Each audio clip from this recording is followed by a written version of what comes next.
while you're talking, and then we'll swap over. Great.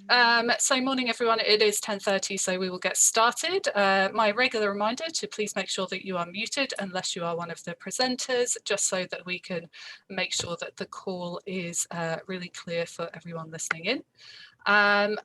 It's Michelle this morning moderating this, co-hosting this session. Please, as usual, message me privately with any questions that you have for Biddy or Kelly.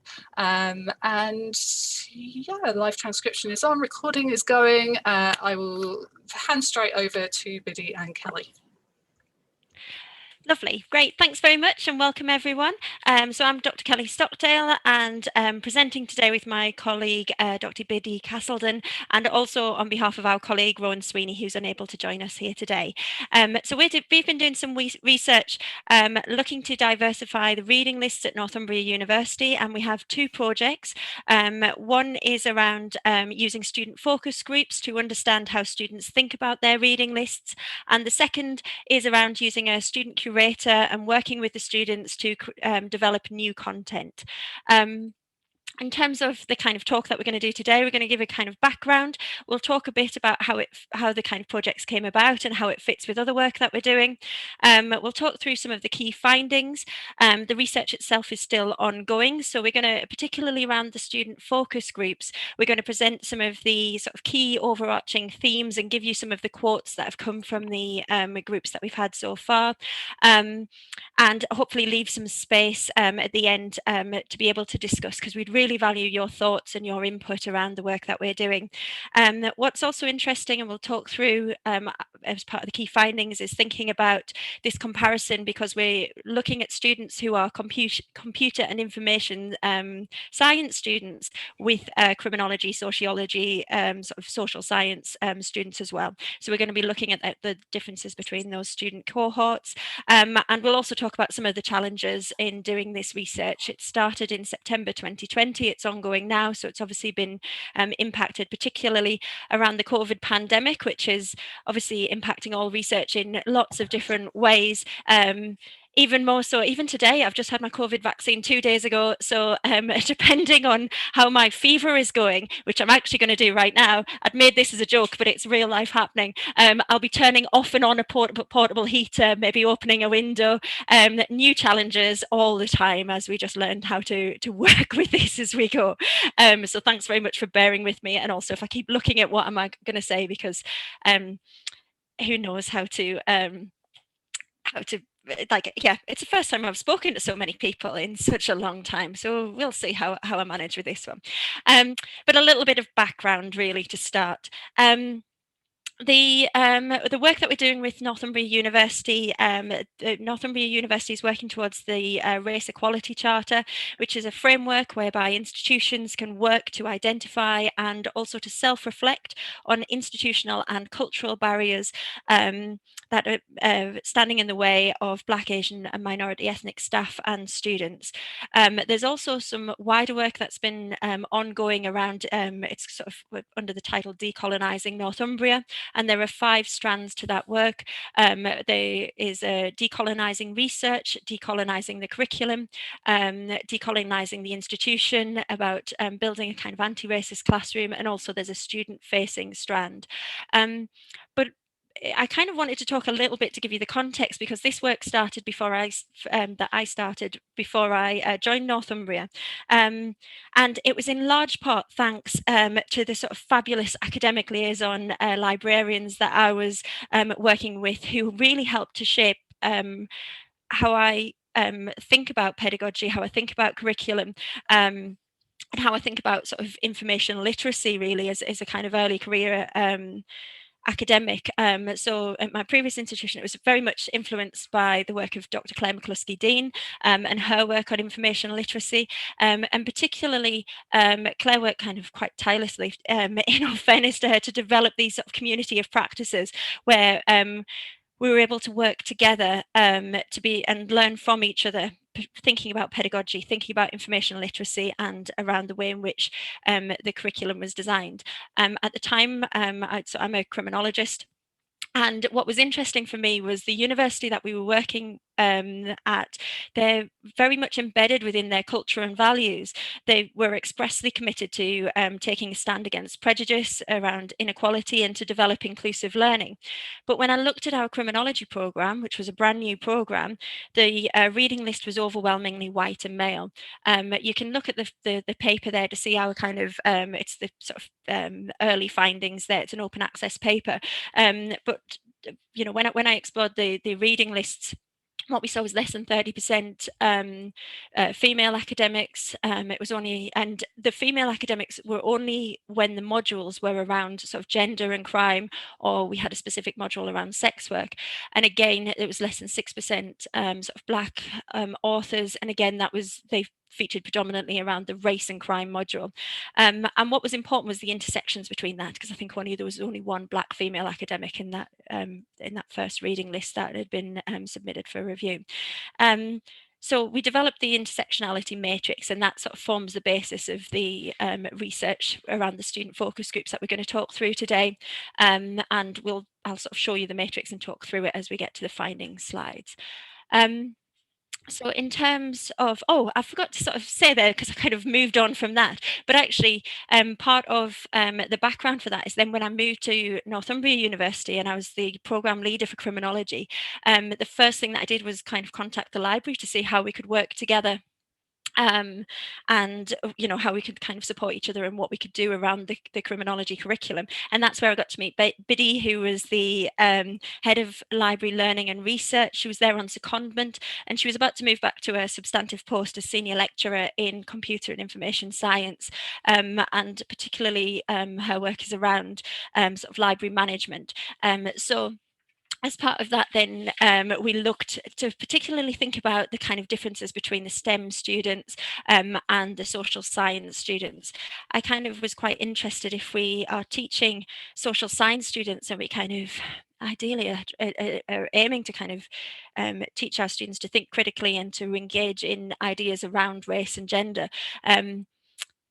you know, does that come forward? You know, can we actually see that difference when we are asking them how they think about their reading lists? Bit of a spoiler alert, there's not really that much difference, which suggests that we need to do a lot more work in this area, I think. So thinking about this project, though, to go back a bit, we looked at these, at the EQEF, which is the Education Quality Enhancement Fund, which looks to develop innovation and quality enhancement in the curriculum. The student curator role, we'd seen this work with other sort of decolonising the curriculum kind of work that was ongoing in other universities. So we used the funding to pay students directly for them to develop their own kind of, and it was very much led by the students around resources that they might work. We'd put in their library displays and things. Again, you can see how COVID impacted along this. And then we looked at, we worked to do the focus groups as well. So it's two separate projects. There was £1,000 budget for each project, and they ran from September, and they will 2020 finishing in July. So for the student curator project, we recruited 2 student curators, one in computer and information services, sciences, and one in criminology. We've had regular meetings with the students, and interestingly, the 2 students did 2 very different things. So the criminology student explored the reading lists, and they curated content from a diverse range of authors that related to the module content. And so there was a lot of subject-specific material, and there was also an emphasis on thinking about sort of Black Lives Matter, which obviously impacted heavily last year as well. So so that kind of has been ongoing there. Whereas the computer and information science student, they took a different route, and they started to use their computing skills, developing a means of hosting and showcasing material. They were looking at developing an app or something that students could use. So again, we'd left the students to kind of work through what they thought would be useful, but we could see that there were differences there in how that was going. In terms of the findings, this project's still ongoing, and we haven't really had the chance to fully debrief with the students yet, because we've kind of worked with the students where they've had their assessments, and we've kind of, you know, so we've made it so that a lot of the work's going to happen in June when they've got to the end of their course as well. But the main challenges have been around COVID, particularly as we are female academics, we have caring responsibilities. So that's obviously just crashed everything, isn't it? I don't know how, in terms of being able to write and also just to be able to think creatively and to find the time to kind of project manage and to do all of these things above and beyond our kind of substantive roles and posts that we're doing as well. And yeah, thinking creatively how to kind of, the whole point was this idea that, and for our students as well, actually, it was for us as staff, but also to say to students, we know you're having a really difficult time at the moment. But also, can you think creatively? We're going to leave this project very open to you and your ideas and what you want to develop. That's been a challenge, as particularly in terms of thinking about library resources. I think the kind of difference between a physical and virtual space and what we hope to create, where it would be, some sort of content within the library, how that kind of would come about. There's been a challenge there. And also the main sort of finding is that what would have been ideal is if the work that we're doing around the curriculum and around sort of, hopefully developing students' information literacy and things had been done at this prior to them, having the curator role, because actually then, ideally we should have kind of developed through the program, and then the student curator role would be happening. Whereas we kind of, sort of had to encourage, encouraging students to think critically about their reading lists and then to develop new content. It was quite a lot happening within it. So I think we would have, it's whether it's sort of, how we do this top down, bottom up approaches, I guess, and how that would work. So that's something that we're thinking about now for in the future. And in terms of the online focus groups, I'm going to hand you over to Biddy in a moment, who'll talk through the findings, because we're particularly presenting around the computer and information science students today. But basically these previously, when we've done them with criminology students, they took place within a room. What the main thing that we did was say to students, okay, think of any authors that you have learned about on your course, any works that you've read, and write down the names on a post-it note. And so the students would do that. It could be anyone. There was no kind of no real prompting from us. We'd started off by asking students what they liked to read and what they'd engaged with, and then we narrowed it down to think about specific readings that they covered in the course. And then we had all of the post-it notes, and then we introduced this intersectionality matrix. It's obviously quite crude, but it kind of was there as a prompt. So we then asked them to look at the post-it notes with the names that they had and whether they could place them on the chart if they thought they were white female, a black female or black minority ethnic female, or male and white. We've got non-binary in there. And we also then talked about class. We asked students whether they thought they were the authors were working class or more towards upper class, and we kind of got them to move and navigate and move the post-it notes around. I know yesterday in the working class academics discussion, that was formed part of the discussion, how do you know if someone is working class or not? So we were just trying to get student perceptions about the kind of different intersections that they were of the voices that they had been reading, basically. Overwhelmingly what happened, and it was a very visual thing, because what you would see is that the majority of post-it notes all settled within the white male category, and then that prompted the discussion. So we were able to then talk through it. And so what we did was we adapted this to be done online, and it was done via Microsoft Teams, and we did it via Padlet, which still worked quite well in that online environment because it's so visual, and that's how we were using it. And I'll hand over to Biddy, who's going to talk through the findings around so you can see here, these are the kind of first findings that we had with the computer and information science students. I'll let Biddy speak through this. Thank you very much, Kelly. I hope, I can't see my background, but I hope you can see a background of llamas. Because I thought, because I dropped into the introduction right at the start where we were meeting the llamas, and I thought, I've got a picture of llamas. These are llamas from Northern Ireland last summer. Anyway, back to the presentation. So hopefully Kelly is going to click at the appropriate points. I'll sort of prompt you as and when. So you can see up here the online focus group matrices that we use. And as Kelly said, we focus so far, because this is an ongoing piece of research, we focused on the CIS students predominantly, and those have been a mix of master's students, final year undergrads. We've even had some PhD students, and the subject areas have been quite diverse. So we've had library management students, we've had data analytics students, and we've also had some ITMB, which is IT for management for business students as well. So a really diverse mix at the moment. And this matrix was a useful tool, and the key results, if Kelly could just do a couple more clicks, you'll see some little, that's it, and one more. You'll notice that what the students were finding was that female BME authors and male BME authors were lacking. So I know you can't see this very clearly because it's very small, but you can see where they've mapped their authors, and the authors tended not to fall into these categories. So this then generated a lot of discussion, and I'm really going to very quickly whiz through the key themes.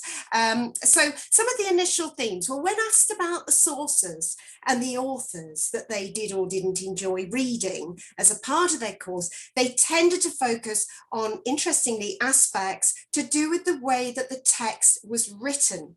So I've highlighted here, you can see one student put that the way that the authors had written about this particular subject, human-computer interaction, was really good. It was quite humorous in parts, whereas another student said that they didn't like a book because it was heavily referenced. So they did appear, these CIS, computer and information science students, to lack awareness of diversity in their reading.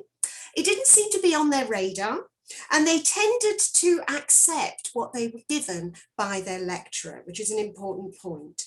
Some mentioned that they hadn't thought about inclusivity until it was mentioned in the focus group. And some students struggled to think critically about the balance of authors on the matrix. And I think this really brings into focus the power of the lecturer, which certainly at Northumbria University, they're the ones that construct their reading lists. So although the library is the custodian, it's the lecturer that creates the reading list, and that students trust that what's being delivered is inclusive. So if we can have the next slide, please, Kelly. Sexism. Well, the students didn't generally challenge their reading, but it was interesting that when they feel strongly about what they're reading, then they are brave enough to do that. And this quote actually comes from one of the master's students who was a little bit more mature and had noticed that particular book. This is a Charles Handy book. Some of you may have come across it. It's to do with organizational structure and culture. And she noted that this book, which is quite old now, one of the first books from the 1970s, it was actually quite sexist in the language that it was using. And she had the strength to actually contact her tutor and tackle them about this to see if there was alternative reading, because she didn't feel comfortable reading this book. So that was an interesting point that was highlighted. Next slide. Also, some students found that using this inclusivity matrix actually triggered them to think about diversity, which they'd previously not considered. As I said, it hadn't necessarily been at their utmost thoughts on their radar. One student talked about the fact that they wanted the best information, they wanted the best sources. It wasn't something that had crossed their mind, and that they hadn't necessarily thought about the colour of the author before. So I think it's quite useful that this matrix helped to trigger students to think about these things in a bit more detail. The next slide. Obviously, using the matrix helps students to see the unequal balance. It was a good visual representation of how unbalanced their reading list was. So these quotes here, the bits in bold, are from the researcher prompting the students. And these students were undergrad students. And it was interesting because there was sort of this realization looking at the matrix that actually, yeah, things were a bit unfair and a bit biased. So again, that was an interesting point. And as we're going through, I forgot to say at the beginning, it would be really useful for your views too. So if you want to add things to the chat, if we do have time at the end, although we may not have that much time, but also, you know, you've got our emails, you've got our Twitter accounts, so do continue the dialogue, because I think there's some really interesting initial findings here. Okay, so if we can move on to the next slide, thank you. So in terms of the lack of diversity, I think there was a perception in the focus groups that the STEM subject area is male dominated, and it's harder sometimes to find diverse reading, unlike perhaps criminology, although as Kelly mentioned, you know, interestingly, that also was having challenges in terms of diverse reading. And in the focus groups, there was definitely an awareness of the lack of diversity once we'd looked at the matrix. And there was quite a bit of discussion as to whether this was to do with the subject area, for example, which you can see from the first quote. And obviously the focus groups were a mix of male and female. Some of those students, library management students, predominantly female, data analytics students, very much male. So it was interesting to see their perspectives. I think some students had an opinion on this lack of diversity, but what happened was they tended not to question it openly before the focus group, apart from the one student who had contacted a lecturer to do with sexism. Most of the students just accepted it, and even if they were aware of it, they didn't necessarily act on it. Can we have the next slide, please? Okay, class. Now this was really interesting. So the CIS students, they generally weren't familiar with the idea of class. And here's some quotes which sort of back this up, which is really interesting because we all assume that everyone is aware of class, but I think probably there's a lot of research that could be done there as to whether younger people, you know, whether it is at the forefront of their minds, and whether perhaps it depends on whether you've been taught about class. You know, if you're a criminology student and you've studied sociology, then you will have learned about class. But if you come from a STEM subject, then you might not have been taught this. You might not be aware. You might not have that realization. Next slide. So I think from all of this brings up a series of questions that arise. And the first one of these is, does a diverse reading list matter to CIS students or students in general? And certainly from the focus groups of the CIS students, most of them didn't see, and I say most because not all, but most of them didn't see the background of the author as important. So we were getting these sorts of quotes where they were saying it was more about the knowledge and the quality of the information, or that they just wanted the best information, particularly the master's students. Perhaps this demonstrates a naivety.